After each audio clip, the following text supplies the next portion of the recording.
नमस्कार साथियों, स्वागत है आप सबका विजडम पॉइंट पे। आज है 4 जून। मैं सत्यम त्रिपाठी आप सबके लिए लेकर आया हूँ करंट अफेयर का सेशन। अगर आप एसएससी, रेलवे, यूपी की तैयारी कर रहे हैं तो बिल्कुल ठीक जगह पे हैं। इसके अतिरिक्त यदि आप देश दुनिया की जानकारी रखना चाहते हैं तो भी हमारे चैनल विजडम पॉइंट को सब्सक्राइब कर लीजिए। इस चैनल के माध्यम से जो भी देश दुनिया की नई जानकारी है आप तक पहुँचाई जाएगी। चलिए साथियों, आज का सेशन शुरू करते हैं। आज का पहला क्वेश्चन है, अभी रूस ने कोविड-19 की किस दवा का सफलतापूर्वक परीक्षण किया है? तो इस क्वेश्चन का ए ऑप्शन सही है। अविफेविर नाम की एक दवा है, तो उसी का सफलतापूर्वक रूस में परीक्षण हुआ है। रूस में परीक्षण का मतलब ये है कि रूस के जो कोविड-19 के पेशेंट हैं उनको ये दवा दी जा रही है और उस दवा से क्या हो रहा है कि वो पेशेंट ठीक भी हो रहे हैं। अब बात उठती है कि ये दवा है। अब पिछले वीडियो में मैंने बताया था कि एक वैक्सीन भी तैयार कर रहा है कौन? अमेरिका। अमेरिका में एक मॉडर्ना कंपनी है, तो उसके द्वारा एक वैक्सीन भी तैयार किया जा रहा है। तो वैक्सीन में क्या हुआ था कि जो 45 लोगों पे फर्स्ट ट्रायल था वो सफलतापूर्वक हो गया था और उसके बाद 600 लोगों पे फिर से ट्रायल किया जाएगा। तो इस समय किया जा रहा है 600 लोगों पे ट्रायल। तो वो वैक्सीन थी, लेकिन ये क्या है, ये रूस में अभी जो परीक्षण हुआ है ये क्या है, ये दवा है। आप थोड़ा सा दवा और वैक्सीन क्या होता है दोनों के बारे में समझिए। देखिए, एक तो होता है वैक्सीन। वैक्सीन क्या होता है इसको थोड़ा सा समझिए। जैसे कि ये मान के चलिए ये आपका शरीर हो गया, तो शरीर में क्या हुआ कि तमाम तरीके के वायरस आके शरीर में सामने से आके वार करते रहते हैं। तो क्या होता है कि हमारे शरीर के अंदर जो है वो एंटीबॉडी होती है। तो एंटीबॉडी क्या करती है, एंटीबॉडी को एक तरह से मान चलिए कि ये हमारे शरीर की सैनिक है या हमारे शरीर की सेना है। तो ये क्या करती है, ये एंटीबॉडी इन सैनिकों को जो बाहर से वायरस आ रहे हैं इनको क्या करती है, ख़त्म करती है, मारती है। तो उससे क्या होता है कि जैसे कि अलग प्रकार के अगर वायरस आ गए और उसको ख़त्म करने के लिए हमारे शरीर में एंटीबॉडी नहीं बनी है, मतलब कि जो अलग प्रकार से वायरस आ रहा है तो इसको ख़त्म करने के लिए हमारे शरीर के अंदर अलग प्रकार की एंटीबॉडी होनी चाहिए। तो अलग प्रकार की एंटीबॉडी नहीं है तो क्या करेगा कि ये वायरस जो है वो हम पर हमला कर देगा, हमारे शरीर पे हमला कर देगा। तो जो वायरस हमला करेगा तो उसी रोग से हम लोग ग्रसित हो जाते हैं। तो वैक्सीन आपको बता दें, वैक्सीन क्या करती है, वैक्सीन जो है वो एंटीबॉडी तैयार करती है। एंटीबॉडी का मतलब जो हमारे शरीर में जो सैनिक होते हैं, हमारे शरीर के एक प्रकार से समझिए, तो उस शरीर के अंदर सैनिक तैयार करती है। जैसे मान के चलिए कि अभी तक तो ये इतनी जो सेना थी, ये मान के चलिए कि बंदूक लेकर के खड़ी थी और उसके बाद इधर से बंदूक वाले आ रहे थे तो इन लोगों को इधर से मारा जा रहा था। अब उसके बाद क्या हुआ, अब ये पता चला ये जो कोविड-19 का वायरस है ये तोप टैंक लेकर के चला आया। अब चूंकि हमारे शरीर के अंदर तोप टैंक नाम से कोई एंटीबॉडी नहीं है, तो क्या होगा कि ये हमारे ऊपर हमला कर देगा और हमला कर देगा तो हम क्या होंगे कि हम उसी रोग से ग्रसित हो जाते हैं। तो वैक्सीन क्या करती है, वैक्सीन जो है वो एंटीबॉडी तैयार करती है, मतलब हमारे शरीर में एक प्रकार की सेना तैयार करती है। तो वो सेना का काम क्या होता है कि वो वायरस से लड़ सके। तो ये वैक्सीन का काम हो गया। वैक्सीन को हिंदी में टीका कहते हैं। तो टीका का काम कब होता है, जैसे कि इस समय जो कोविड-19 से लोग ग्रसित नहीं हुए हैं तो उनको पहले से टीका इसलिए लगाया जाता है कि उनके शरीर में एंटीबॉडी बन जाए। तो एंटीबॉडी बन जाएगा तो कोविड-19 वायरस आएगा, अटैक करेगा, तो वो हमला करके वो शरीर को ग्रसित नहीं कर पाएगा। उससे पहले जो हमारे शरीर की एंटीबॉडी होगी वो क्या करेगी कि इसके ऊपर हमला कर देगी, तो ये वायरस ख़त्म हो जाएगा। तो ये हो गई आपकी वैक्सीन। अब क्या है कि रूस ने दवा तैयार किया है। तो अब दवा के बारे में समझिए। दवा का मतलब ये है कि जैसे मान के चलिए कि ये आपका शरीर हो गया और इसमें वायरस आ करके एंट्री ले लिया है, वायरस आ करके शरीर के अंदर पहुंच गया है। अब शरीर के अंदर पहुंच गया है तो क्या करेंगे हम, अब इसको दवा दिया जाएगा। दवा को इंग्लिश में ड्रग कहते हैं। तो ड्रग दिया जाएगा तो ड्रग क्या करेगा, वो सीधे आ करके इसको क्या करेगा, इसको हमला करके इसको ख़त्म कर देगा। किसको, इस वायरस को जो शरीर के अंदर एंट्री ले लिया है तो उसको क्या करेगा, खत्म करेगा। तो दवा का काम सीधा आकर के खत्म करना होता है, और वैक्सीन का काम होता है कि शरीर में एंटीबॉडी पहले से बना करके तैयार रखे, जिससे कि कोई वायरस अगर बाहर से आ रहा है तो ये यहीं से वापस हो ले, यहीं से उसको खत्म कर दिया जा सके और शरीर के अंदर एंट्री न ले। मतलब वैक्सीन की तैयारी पहले से की जाती है कि वायरस आ रहा है, हमला करने से पहले क्या होगा कि वो खुद खत्म हो जाएगा। और दवा का काम क्या होता है, दवा अगर शरीर के अंदर वायरस एंट्री ले लिया है तो उसको खत्म करने के लिए दवा का प्रयोग किया जाता है। अब आपको एक बात और बता दें कि जो एबीफेविर नाम की ये दवा है, ये जो है इसका जो है ट्रायल अपने भारत में भी चल रहा है। भारत में कैसे ट्रायल चल रहा है, भारत में एक मुंबई की कंपनी है जिसको ग्लेनमार्क फार्मा के नाम से, कंपनी का नाम हम लोग जानते हैं ग्लेनमार्क फार्मा के नाम से। तो इस कंपनी द्वारा क्या हो रहा है कि इस एबीफेविर दवा का तीसरा ट्रायल चल रहा है, मतलब कि तीसरा ट्रायल लगभग सफल होने वाला है। तो यहाँ पे अपने यहाँ भी ट्रायल सफल हो रहा है और रूस में भी सफल हो रहा है। तो इसका मतलब अपने यहाँ ट्रायल सफल होने का मतलब ये है कि हम जिस रास्ते पे चल रहे हैं वो रास्ता सही है। ये हमको थोड़ा सा रूस से आइडिया लग गया, चूँकि रूस में भी परीक्षण किया जा रहा है, रूस में भी सफल हो रहा है, और अपने भारत में भी इस दवा का परीक्षण किया जा रहा है। तीसरा ट्रायल इसका भी चल रहा है और दो ट्रायल ऑलरेडी सफल हो चुके हैं। तो इससे थोड़ा सा हम लोगों को ये रिलीफ मिलेगा, ये फ़ायदा मिल रहा है कि हम लोग जिस रास्ते पे चल रहे हैं वो रास्ता एक प्रकार से सही रास्ते पे चल रहे हैं, उससे हो सकता है आगे कुछ सफलता मिले। अब अगले क्वेश्चन पे चलते हैं। क्वेश्चन नंबर 2 है, अभी केंद्र सरकार ने पीएम स्वनिधि योजना की शुरुआत किसके लिए की? इस क्वेश्चन का सी ऑप्शन सही है, स्ट्रीट वेंडर। स्ट्रीट वेंडर को, जो ठेले वाले होते हैं उनको स्ट्रीट वेंडर कहा जाता है इंग्लिश में। तो उन्हीं के लिए भी पीएम स्वनिधि योजना की शुरुआत की गई है। इस योजना के तहत क्या होगा कि कोरोना वायरस के चलते जो भी ठेले वाले थे, उनकी जो भी बिजनेस थी, धंधा पानी करते थे, वो सब इस समय बंद हो चुका है। तो सरकार क्या करेगी कि ठेले वालों को 10,000 रुपये लोन के रूप में ऋण उनको दिया जाएगा, और किसमें, किफ़ायती ब्याज में। तो किफ़ायती ब्याज दर पर उनको लोन 10,000 का दिया जाएगा। अगर वो साल भर में लोन को सही तरीके से लौटा दे रहे हैं, ब्याज सही टाइम टू टाइम दे रहे हैं, तो उनके ब्याज का 7% जो है वो सरकार देगी सब्सिडी के रूप में। अब अगले क्वेश्चन पे चलते हैं। क्वेश्चन नंबर 3 है, अभी कौन सी तारीख को राज्यसभा के 24 सीटों पर चुनाव की घोषणा की गई है? तो इस क्वेश्चन का सी ऑप्शन सही है, 19 जून। आप लोग जानते होंगे कि कोरोना वायरस के चलते राज्यसभा का जो चुनाव था वो टल गया था। इसका चुनाव पहले ही हो जाना था, लेकिन कोविड-19 के चलते चुनाव को उस समय स्थगित कर दिया गया था। अब जो है इसको 19 जून को ये तय किया गया है कि 24 सीटों पे जो चुनाव होना है राज्यसभा का, वो 19 जून को होगा। अब आपको बता दें कि अपने भारत में जो राज्यसभा है उसको उच्च सदन के भी नाम से हम लोग जानते हैं। और उच्च सदन में मतलब कि राज्यसभा में 245 सदस्य होते हैं। 245 में से 12 सदस्य राष्ट्रपति के द्वारा नामित किए जाते हैं। 12 सदस्य नामित करके आते हैं।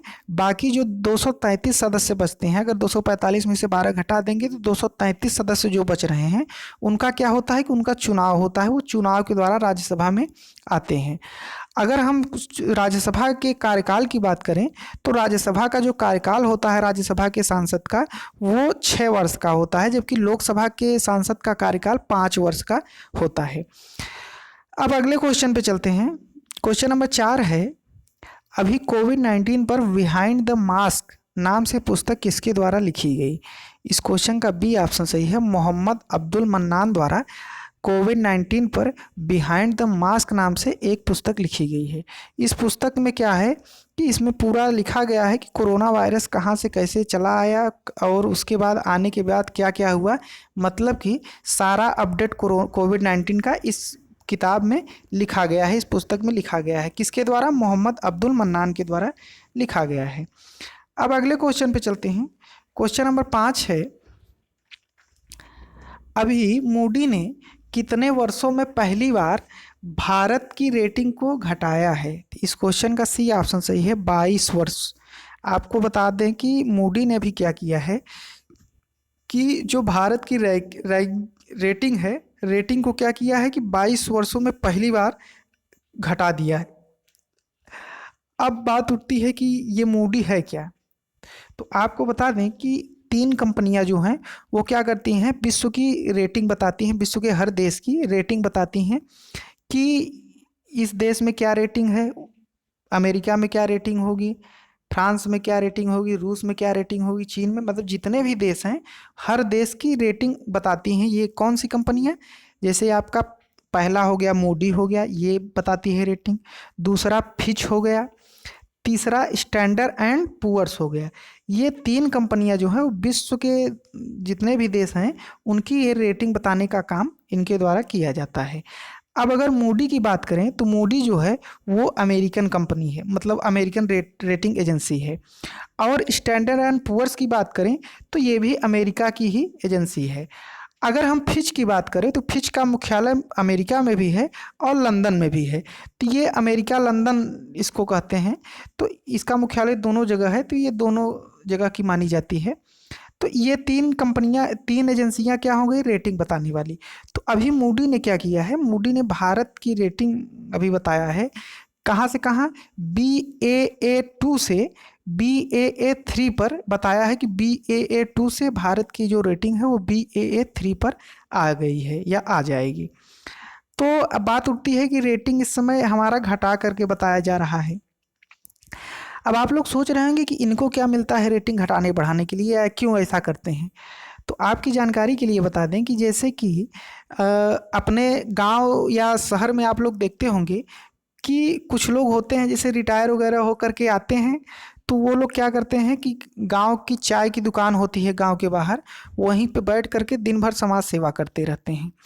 तो समाज सेवा में क्या हुआ कि जैसे कि कोई बाहर से आदमी आया, अब कोई एक बार बाहर से आ रहा है तो क्या करेगा कि एक बार चाय की दुकान पे ज़रूर रुकेगा। अब मान के चलिए कि आपके घर में कोई शादी के लिए आने वाला है, तो वो क्या करेगा कि अब आपका घर तो उसको पता है नहीं क्लियर, कोई बता दिया है तो शादी के लिए चल दिया है वहाँ से। तो चाय की दुकान पे रुकता है, वो पूछता है कि शर्मा जी का घर कहाँ पे है।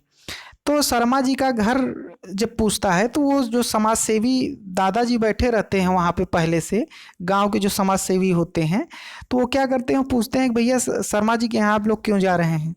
तो वो बताता है आदमी कि ऐसा है कि हम शादी वादी के लिए आए हैं, शादी वादी मामले में हम लोग शर्मा जी के यहाँ जा रहे हैं। तो वहीं से बता देते हैं कि अरे वहाँ कहाँ जा रहे हैं, वो लड़का इस समय युवा नेता बन गया है, नेतागिरी ज़्यादा कर रहा है, वहाँ कहाँ जा रहे हैं वो लड़का ठीक नहीं है।